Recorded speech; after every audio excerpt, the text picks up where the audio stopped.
चाहते हैं आप? क्या करना चाहते हैं आप बताइए? हम आपसे जानना चाह रहे हैं वक्त में क्या संशोधन करना चाहते हैं, क्या संशोधन करना चाहते हैं आप बता दीजिए मुझे, बता दीजिए क्या संशोधन करना चाहते हैं। मैं बताता पकड़ के बैठ गए। मैं बताता हूँ रूबिका, मैं संशोधन बताता हूँ। मैं दोबारा लेकर आती हूँ रूबिका मैं बता देता हूँ डिबेट पर। एक नहीं सेकंड बता दे रूबिका, इनको बता दे दीजिए क्या संशोधन करना मैं बता देता हूँ। शहजाद रुकिए, मैं बता देता क्या बताइए क्या संशोधन करना चाहते हैं?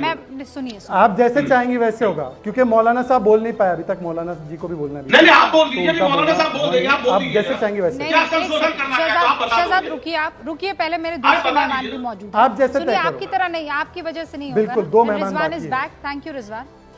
उनके पास मुद्दा ही नहीं है, बताने की रुकिए कोई रुकिए जानकारी रुकिए, नहीं है। अरे रुकिए ना सर, सीए पूरा का पूरा आईना है, मजाक मत कीजिए आप यहाँ बैठकर। अरे क्या झूठ सीए बातें सीए करते तो रहते हैं। एग्जाम दे रही है। नियत नियत अरे नियत रूबिका जी, क्या सीए से नियत इसका है? क्या ताल्लुक है? कितने वक्त कितने में लोगों गलत की होता आप है। नागरिकता छीन सीए लिए, बता गलत दीजिए चीज मुझे। है।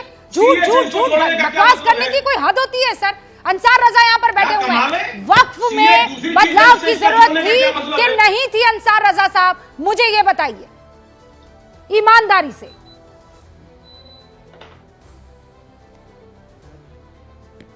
सबसे पहले तो मेरे नाम के नीचे जो इस्लामी स्कॉलर लिख कर के आ रहा है, खुदा के वास्ते उसको अलग करवा दीजिए। मेरा गरीब नवाज फाउंडेशन काफ़ी है, मैं कोई इस्लामी स्कॉलर नहीं हूँ और ये चीज़ अच्छी नहीं है, तो उसको अगर मुमकिन है तो उसको ज़रा अलग करवा दीजिए। चलिए भाई, गरीब दूसरी नवाज चीज़- फाउंडेशन लिखिए उनके नाम के नीचे।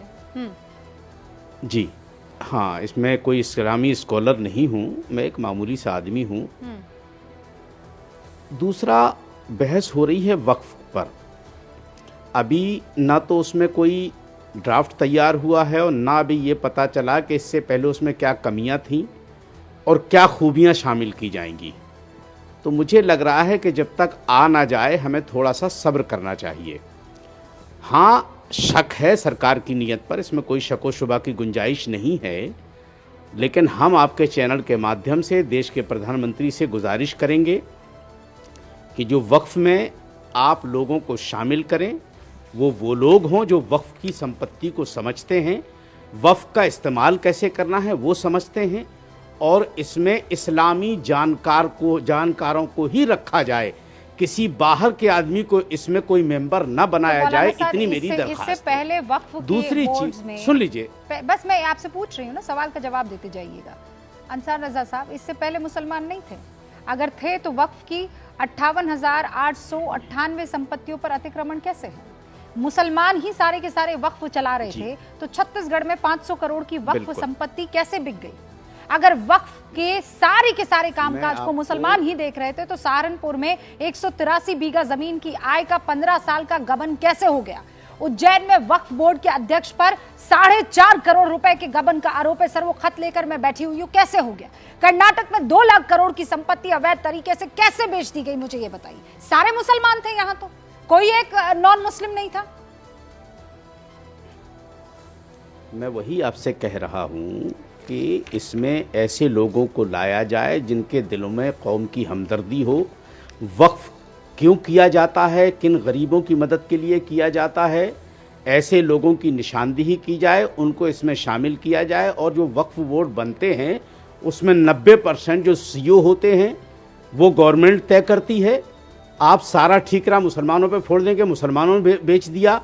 क्या जो सीईओ होता था उसको नहीं पता होता था कि कितने करोड़ की ज़मीन का गबन हो रहा है? दिल्ली में कितनी ज़मीनों पर मुसलमानों की कब्जा किया हुआ है? अभी वो छुड़ाएगी सरकार, अगर छुड़ाएगी तो फिर देगी किसको? इसमें गरीबों की मदद कैसे हो पाएगी?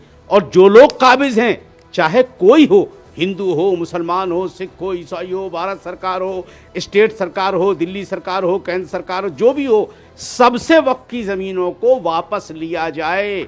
और जिस लिए वक्फ की गई है इसमें कोई राजनीति न करे और किसी भी राजनीतिक आदमी को इस नई कमेटी में न रखा जाए। सुनिए ना, प्रॉब्लम यह है कि कोई राजनीतिक आदमी, नियत पे जो शक हो रहा है ना, ये नियत पर शक है।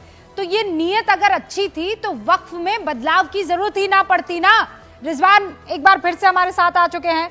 सईद रिजवान, आपकी मेरी तू मैं होती रहती है, लेकिन मैं आपकी बात का जवाब दे दूं। मैं आपकी रजा साहब 20 सेकंड में 20 सेकंड मैं आपकी बात का, हाँ बिल्कुल। देखिए, आज जब से मोदी जी की सरकार आई है, तमाम टीवी चैनलों पर 90% मुस्लिम मुद्दों पर बहस हुई है, इसलिए कि हम जिंदा हैं इसलिए बोल रहे हैं।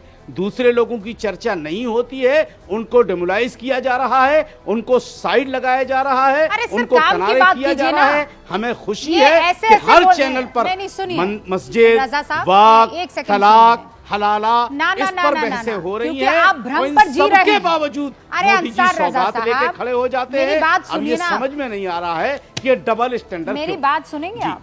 मैंने जो सवाल पूछा उसका जवाब आप मुझे दे नहीं पाए। मैं आपसे नियत को लेकर सवाल कर रही थी और आप इधर उधर करने लगे। नियत अगर मुसलमानों की ही अच्छी नियत है, खराब है मोदी सरकार मोदी की, मैं नी- जवाब दे रहा नहीं, हूं मोदी आपको। मोदी सरकार की नियत नियत खराब है खराब मोदी सरकार तो की। फिर वक्फ में ये जो नियत के पूरे पर्चे खराब लेकर है बैठी नियत। हुई हूं मैं, ये वक्फ चलाने वाले सारे मुसलमान इनकी नियत का क्या बोलेंगे? देखिए, क्यों बदलाव आप- करना आप पड़ा? जो पर्चे आपके लेकर के बैठी अंदर हैं, क्या घर गवर्नमेंट का के भेदी अथॉरिटी बैठा के हुआ पर्चे हैं है? ये? फर्जी है रजा साहब, क्या ये फर्जी सरकार है। के पर्चे हैं ये? हाँ, ये फर्जी है। मध्य प्रदेश वक्फ नहीं, बोर्ड, सरकार के पर्चे हैं ये मध्य प्रदेश वक्फ बोर्ड का लेटर लेकर बैठी हुई हूँ। ये फर्जी है? आपका वक्फ बोर्ड फर्जी है तो फिर खत्म करो। तो ऐसे नया लोगों वक्फ पे बोर्ड आए। शिकंजा कसवाई है ना। हाँ, तो ऐसे लोगों पर शिकंजा कैसे? कसवाई है। वही तो चेंजेस लेकर आ रहे हैं ना सैयद रिजवान अहमद। अरे तो आप मशवरा कीजिए ना अपनी लोगों बात से। खत्म कर लूं। आप अरे यार चुप रहो रजा, कब तक बोलोगे यार? चुप रहो। आवाज कम कीजिए ना आप लोगों को। हाँ, आप लोग बक, समझ बक, में भाई नहीं साहब, आता है क्या? भाई भाई भाई भाई चुप जी, सुनिए रिजवान भाई सुनिए। रिजवान भाई, अदब से। रूबिका जी, एक बात खत्म हो गई थी। अरे चुप रहो यार, जब रिजवान नाम ले दिया तो चुप हो जाओ। रूबिका, जो ये फतवा जारी हुआ कि हाथ पर काली पट्टी बांधी जाएंगे मुसलमान, ये किसी मौलाना ने किसी मस्जिद के लिए जारी किया या सारी कौम और सारी मस्जिदों के लिए जारी किया? तो जवाब है सारी मस्जिद और सारी कौम के लिए जारी किया। वारिस पठान स्क्रीन पर। इसका मतलब सारी कौम और सारी मस्जिद को अड्डा बनाना है। यह है लॉजिक मेरे आर्ग्यूमेंट की। या तो आप ये कह दीजिए कि इस मौलाना ने सिर्फ अपनी मस्जिद के लिए जारी किया और रिजवान आप पूरी कौम को क्यों लपेट रहे हैं? पहला मेरा काउंटर आर्गुमेंट। दूसरा, अभी अंसार रजा साहब ने बोला रूबिका कि वक्फ में मुसलमान मौलाना और आलिम जुड़े होने चाहिए जो कौम के रहनुमा हैं और कोई बाहर वाला इसका हिस्सा ना बने। यही बोला जितना मैंने सुना है। ये रूबिका, कौन से मौलाना इसमें जुड़ने चाहिए जो कहते हैं शाहबानों को 300 रुपए महीना भी नहीं मिलना चाहिए? ये अंसार रजा उन्हीं मौलानाओं की बात कर रहे हैं जो कहते हैं सायरा बानों को तलाक बिद्दत दे दी, वो इस्लामी नजरिए से जायज है।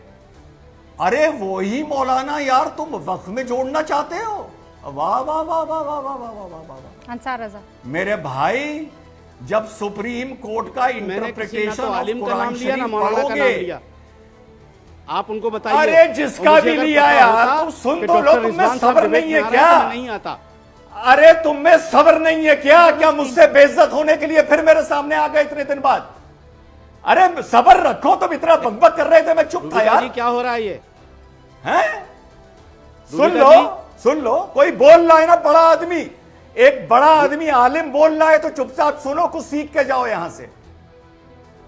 जब भी रूबिका, सुप्रीम कोर्ट ने कुरान शरीफ का तर्जुमा किया है वो मुसलमान मौलानाओं से बेहतर किया है और सुप्रीम कोर्ट के जज सब हिंदू थे। तो मौलाना रजा, पहले तुम ये कहो कि वक्फ बोर्ड की स्क्रूटनी सुप्रीम कोर्ट के हिंदू करेंगे, ना कि जाहिल मौलाना करेंगे।